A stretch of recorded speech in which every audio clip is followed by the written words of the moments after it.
அன்பிற்கினிய பக்த கோடிகளே, நேற்று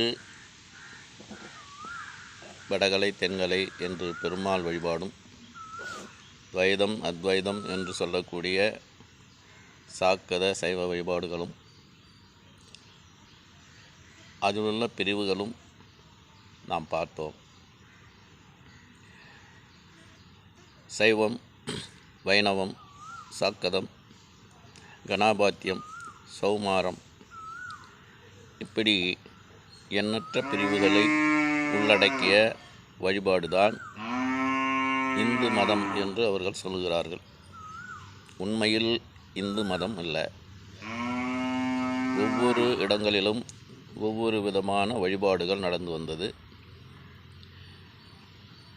புராணங்களை இயற்றி இதையெல்லாம் ஒருமுகப்படுத்தி ஒன்றோடு ஒன்று தொடர்புடையதாக பிற்காலத்திலே காட்டப்பட்டது.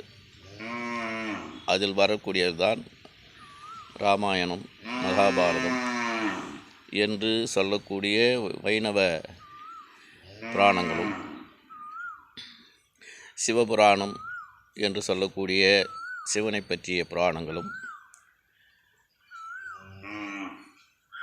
சக்தி வழிபாட்டிலே வரக்கூடிய சாக்கதம் என்று சொல்லக்கூடிய அந்த வழிபாட்டிலே அவர்களுக்குண்டான புராணங்களும், முருகனை சுப்பிரமணியராக மாற்றி அவருக்குண்டான புராணங்களும், விநாயகரை கணபதியாக மாற்றி அவருக்குண்டான புராணங்களும், இன்னும் சொல்லப்போனால் குலதெய்வங்களையும் அதிலே சேர்த்து கொண்டு ஒன்றோடு ஒன்று தொடர்புடையதாக காட்டப்பட்டு இன்றளவிலே நாம் வணக்கம் கொண்டிருக்கிறோம். உதாரணத்திற்கு, ஒருவருக்கு குலதெய்வம் அய்யனாரப்பனாக இருந்தால் அதிலே பல ஜாதியினர் வந்து வணங்குவதை நீங்கள் பார்க்கலாம். அவர்கள் அனைவருக்கும் குலதெய்வம் அய்யனாரப்பனாக இருப்பார். அது எப்படி முடிகிறது? அப்படின்னா ஜாதி முதலில் வந்ததா அல்லது குலதெய்வ வழிபாடு முதலில் வந்ததா என்பது உங்களால் யூகிக்க முடியும் என்று சொல்கிறேன். அப்போ அந்த அய்யனாரப்பனை சிவனோடும் அய்யனாரப்பனை விஷ்ணுவோடும் இணைத்து ஒரு புராணம் இயற்றப்படுகிறது. அதுதான் ஐயப்பனுடைய வரலாறு.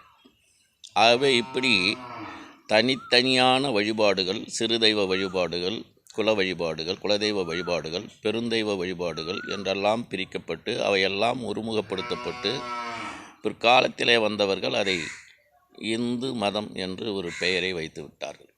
உண்மையில் இந்து மதம் அல்ல.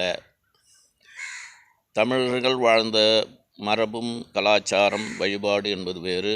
வடக்கிலே வாழ்ந்த அந்த இந்தியர்களுடைய மரபும் வழிபாடும் கலாச்சாரம் வேறு.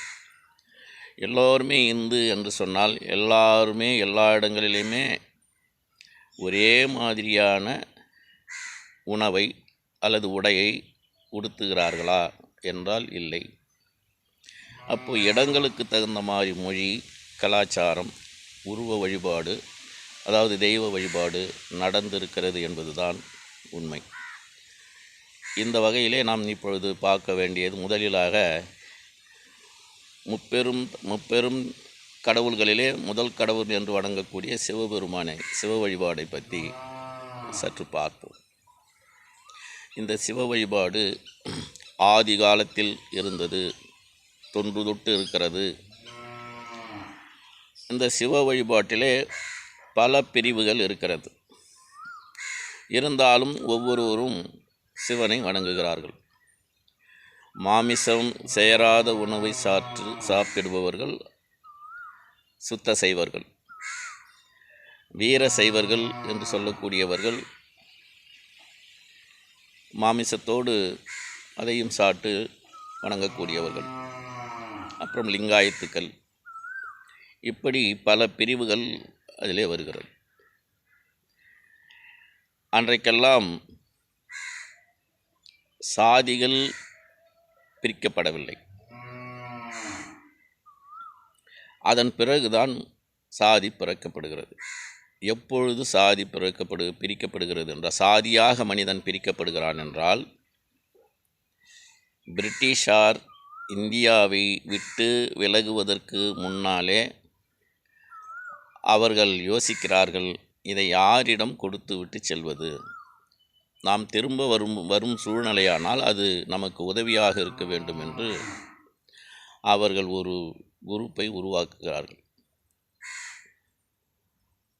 உங்களுக்கு தெரியுமோ தெரியாதோ, வேதத்தை இயற்றியவர் ஜார்ஜ் வில்லியம்ஸ் என்று சொல்லக்கூடிய ஒரு கிறித்துவர் வெள்ளைக்காரர். சம்புகன் வேதம் கற்றக்கூடாது என்று அவனை தலையை வெட்டியதாக சொல்லக்கூடிய ஒரு வரலாறு, சம்புகனை ராமன் தான் தலையை வெட்டினார் என்று சொல்கிறார்கள்.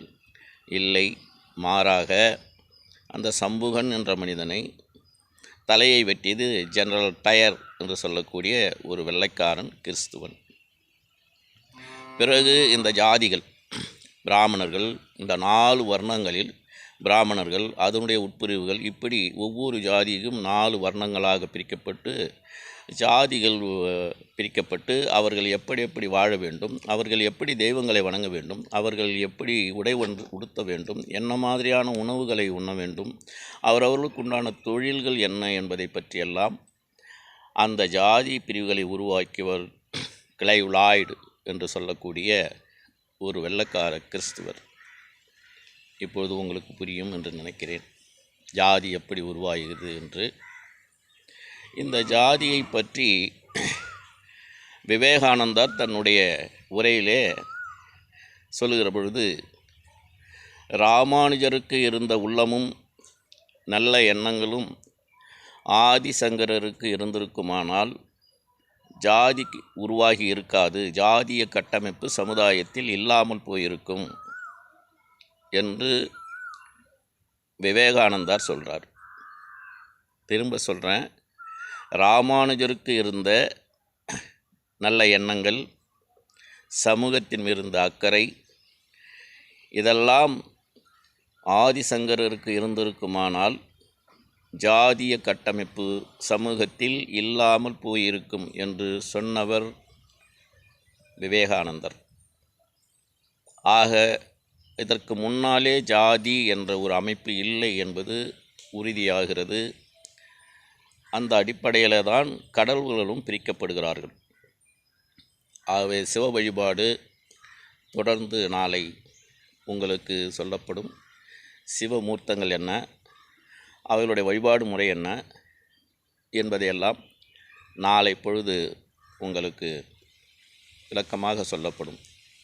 நண்பர்களே, நான் மிகவும் விரிவாக சொல்ல வேண்டுமென்றால் ஒவ்வொரு தலைப்பும் பல நாட்கள் ஆகும்.